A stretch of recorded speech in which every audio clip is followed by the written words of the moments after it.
Isipin mong nag-reincarnate ka sa paborito mong video game pero imbes na maging bida, naging pinakamatinding kontrabida ka. Nagsisimula ang kwento sa isang dalaga na nagngangalang Alicia na dumating sa kabisera para hanapin ang Royal Academy. Sa kanyang paglalakbay, nakasalubong niya ang isang matandang babae na nagsabing masama ang kanyang pakiramdam. Kaya sumama si Alicia sa bahay ng matanda at ginamitan niya ito ng light magic para pagalingin. Agad na bumuti ang pakiramdam ng matanda. At labis siyang pinasalamatan ng kanyang anak. Napansin ng anak na estudyante si Alicia sa unang taon, kaya sinabi niya dito na magmadali dahil magsasara ang gate ng Royal Academy ng eksaktong alas 8 ng umaga. Kaya nagmamadaling tumakbo si Alicia papuntang academy, ngunit tumunog na ang kampana at isang lalaking nagngangalang Oswald ang nagsara ng gate bago siya nakapasok.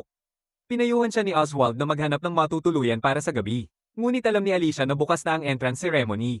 Kaya gusto niyang makapasok agad sa dormitory. Hindi siya pinayagang pumasok ni Oswald dahil kailangan niyang sundin ang mga patakaran.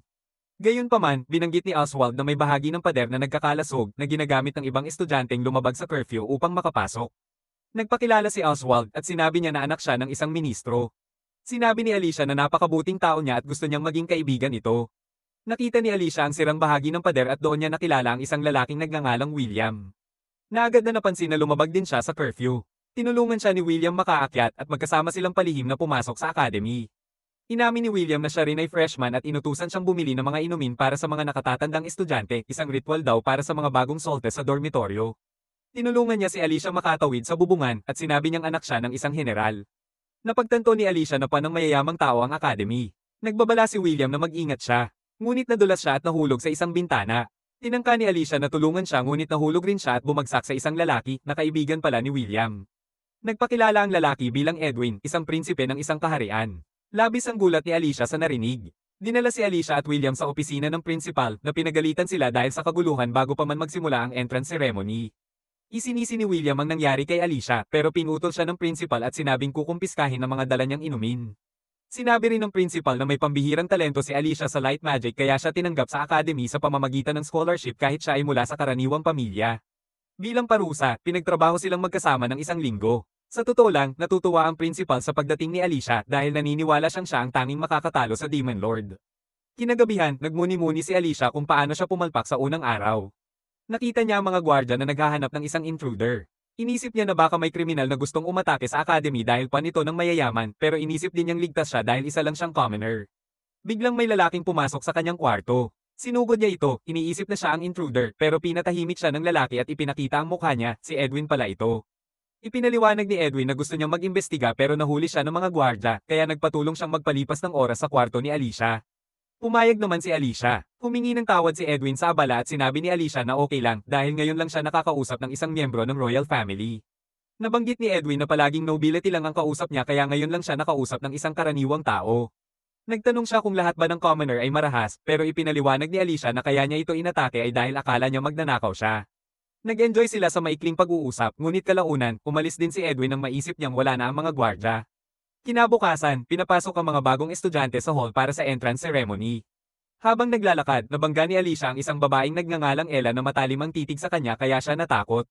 Ipinakilala ng mga opisyal ang mga freshman, ngunit lumipat ang eksena sa isang laban, sina Alicia at ang mga lalaki ay nakikipaglaban kay Yuma na gumagamit ng dark magic.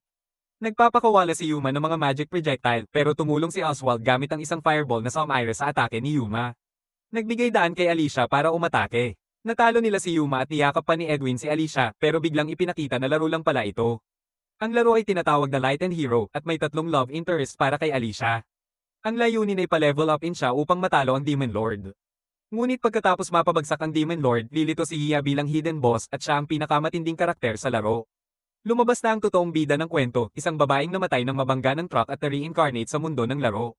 Ngunit imbes na mapunta siya sa katawan ni Alicia, napunta siya kay Hiya, ang pinakakakilabot na kontrabida.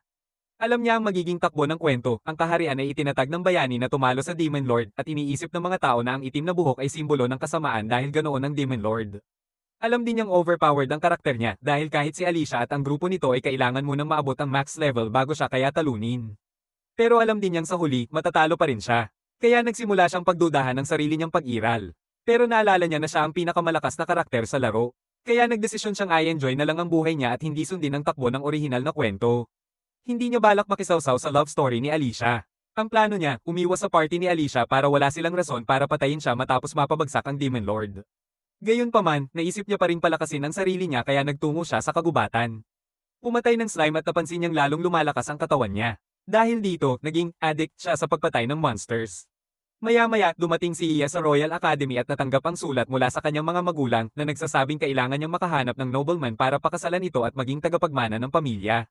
Habang papunta siya sa gate, nakita niya si Alicia na nakikiusap kay Oswald na papasukin siya, eksaktong eksena mula sa laro. Nagdesisyon si Iya na umiwas sa kanila. Kinabukasan, nagsimula na ang entrance ceremony, ngunit napansin niyang lahat ay nakatingin sa kanya. Iniisip niya na baka dahil ito sa kanyang itim na buhok. Inihayag ng opisyal na i-evaluate ang level ng mga estudyante gamit ang isang crystal ball.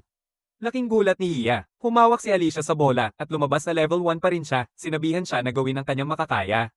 Lahat ay humanga na si William ay nasa ganoong level na, iniisip nilang mataas na ito para sa isang freshman. Pero si Yuma ay kinabahan dahil hindi niya alam ang kanyang level at gusto niyang manatiling low profile.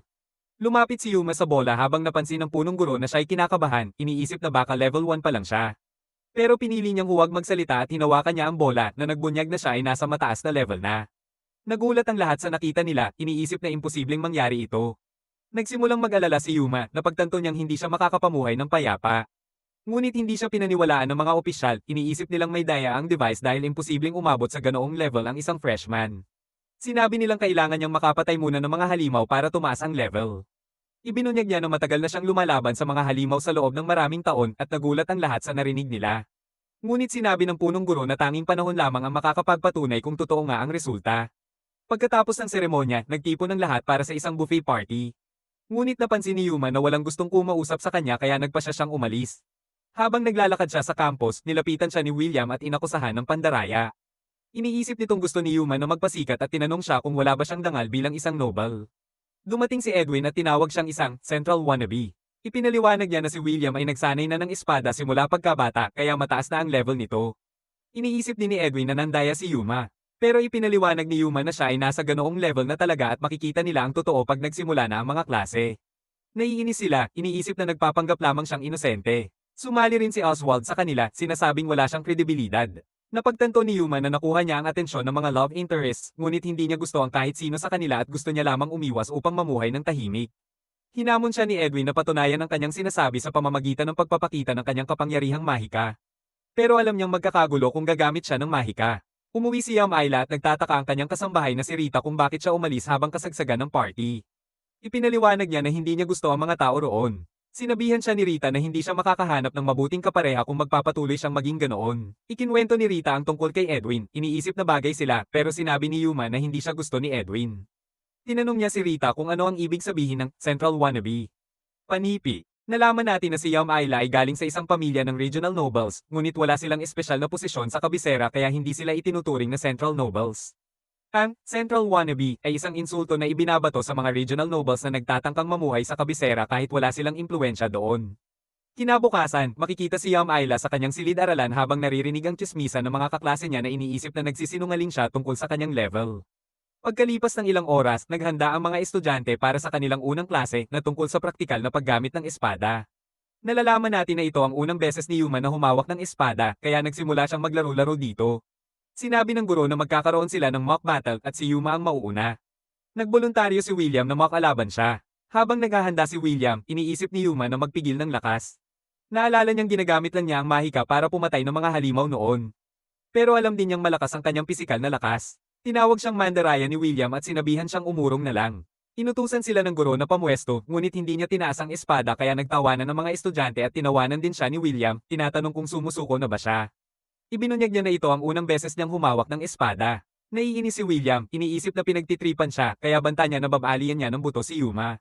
Sumugod si William, pero napansin ni Yuma na napakabagal nito kaya madali niya itong nailagan. Nawala ng balanse si William at bumagsak. Hindi siya sumuko at muling umatake, pero naperi ni Yuma ang kanyang suntok at napalipad siya palayo. Nag-alala si Yuma na baka mapahamak si William pero natiyak niyang buhay pa ito. Sunod na klase